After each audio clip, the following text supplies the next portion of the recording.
Hello, I'm Bernard Hickey from interest.co.nz and welcome to our weekly currencies report, where today we've got Nick Tvedt, who's come in from HiFX, a corporate FX dealer. Normally it's Dan Bell, but Nick's stepping in for this week. Dan's on holiday in Fiji. And we're going to talk about the currencies market action this week and look ahead to next week. Nick, the big issue was the speech from Ben Bernanke at Jackson Hole in Wyoming last Saturday. What did he come up with? Well, nothing new, really. He was typically ambiguous, as we might expect. He just reiterated that they are going to watch the data that prints over the next few months. He made no specific mention of QE3, so we're really none the wiser there. But despite that, the early part of the week saw stock markets rally, a weak US dollar, and commodities on the rise also. So, isn't that amazing? The stock market seemed to have convinced themselves that he did say he'd give them QE3. That's right. It's the kind of price action that we'd expect to see, had he given it the green light. But of course, he didn't. And he seems to have flicked the pass along to Barack Obama, who's going to come out in later in September, with some sort of jobs and mortgage relief package, it seems. That's right, it was almost a hint of exasperation on Bernanke's part, given that he, has used all of the available tools, at his disposal. The Fed funds rate has nowhere to go, it's sitting just over zero. QE2, and QE1, have already been tried and tested. And despite the fact that they have achieved some of the purpose that they set out to achieve in that, job creation remains nowhere to be seen. So they are ultimately going to put some pressure on, or as much as they can, on the federal government to assist them in that area.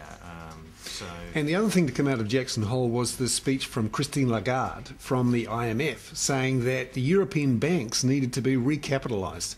What came out after that speech from Europe on recapitalisation of banks? Well, a little bit of infighting between the IMF and the ECB.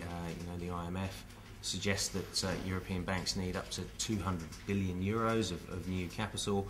And they don't seem to have run that one by the ECB before they hit the wires and told the rest of the world. So, who would believe it, infighting in Europe? Of course, that's right. It's just not in their character, is it? And things haven't changed really on the European front. No more progress towards the Eurozone bond, and they can't seem to get their act together either on any sort of combined stimulus. No, that's right. So the debate over Euro bonds still rages. Obviously, big opposition to that in Germany, as we might expect. But after Germany has been the shining light in Europe for the large part of the year, certainly recent GDP figures suggest a bit of contraction there. So after 1.5% in the first quarter, pretty much flat in the second quarter, and then that was borne out by manufacturing data last night that suggested contraction across the board in Europe in manufacturing activity. So that's going to be the tough one, isn't it? Now, looking back closer to home, this week we had Australian retail sales figures, which were better than expected. But the big event is the Reserve Bank of Australia decision next week. What are people looking for there? Well, no change at this stage. It's too soon for those guys to do anything. But it's certainly likely to spark some volatility. There's been a lot of flip-flopping on Australian rates this year. Just a few months ago we were pricing in perhaps a couple of hikes before the end of the calendar year. Now we're expecting 1% of cuts in the coming year.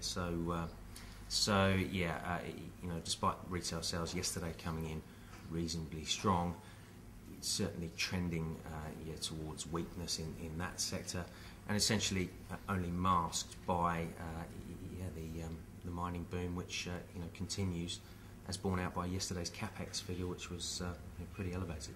Yes, so looking at that comparison between Australia and New Zealand, their economy seems to be going into a quieter time, and there's some suggestion of lower interest rates there, whereas this week we're still on track for an increase in our official cash rate in December. What's that done to the Australia-New Zealand cross, so important for many people in New Zealand, that cross rate? Well, it's remaining stubbornly high. After a dip down to 78.50, we've recovered ground back to 79.5 now. So yeah, we're sort of pivoting around that 80-cent mark. And I think the only thing that could potentially stand in the way of the RBNZ unwinding their emergency rate cut from March is a deterioration in conditions in Europe, perhaps, or, dare I say it, an early exit from the All Blacks in the World Cup. That's right. Perhaps another emergency we had to break emergency rate cut. That's what we need. Now, the other thing to look at is what's happening in the New Zealand dollar pound cross for all those English rugby supporters who are coming out there, not to mention the Welsh and Scots who are coming out here. Where are we looking at in terms of ranges for the New Zealand dollar versus the pound? Well, currently back up to 52.50, thereabouts. We're going to be resisted for the time being at 53.80. Support comes in, a little closer to perhaps 50.5. So that one, a few glimpses of sterling strength along the way, but nothing that can sustain us below 50p. Because the driver there is talk of money printing going on in Britain, very slow economy, at the same time that we've got this talk of an interest rate increase later this year. That's right, yeah. So, the UK have problems of their own, similar to those of the Eurozone and the US. That may call for some, quantitative easing of their own. So that has to devalue sterling.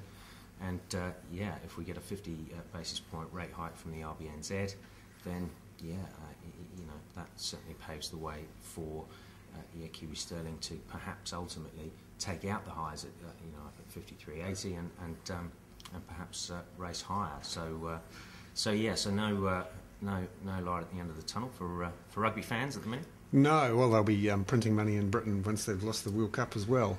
That's right, but no, I think once they sort of hang their heads and head back to British Isles, I think they'll be laughing at the riots that ensue here after the wrong result in the final. Now, the other rugby supporters who are coming are the French and the Romanians and the Italians who'll be there. They've got their euros. What's happening in the New Zealand dollar euro cross at the moment? Well, 59.60 at the moment. That one has struggled to sort of hold over 60. For the time being, we have resistance coming in there, up around 61, and we should be supported at 58 for the time being. That should cap the downside in the short term at least. And the key issue again is about that interest rate differential. The ECB, which only recently just increased their rates, and there was talk of more increases, that certainly has gone off the boil in the last couple of weeks as the economy slows down there. And of course that widens the interest rate differential between our rates, 2.5% or so, and potentially up to 3% by the end of the year, and the ECB, which is likely to keep their rates on hold. That's right, yeah. So, we understand that in the long term, these currencies should reflect those interest rate differentials. But, with recent developments in Germany and, the slowing of activity there, we've got to ask how much they need to see there before they're going to start to ponder unwinding the 2 rate hikes that we've seen out of those guys so far this year. And all of this keeps the strength on the New Zealand dollar. You wonder how many rugby fans will come to New Zealand and get quite a shock at the high value of the New Zealand dollar. Absolutely, yeah. It's going to be it'll be expensive drinking. Expensive drinking. Looking forward to that. And of course, this time next week, the Rugby World Cup will be about to start. Nick Tvedt, our corporate FX dealer at HiFX, thank you very much for coming in for our weekly currencies outlook. Never a dull moment. I'm Hickey for interest.co.nz.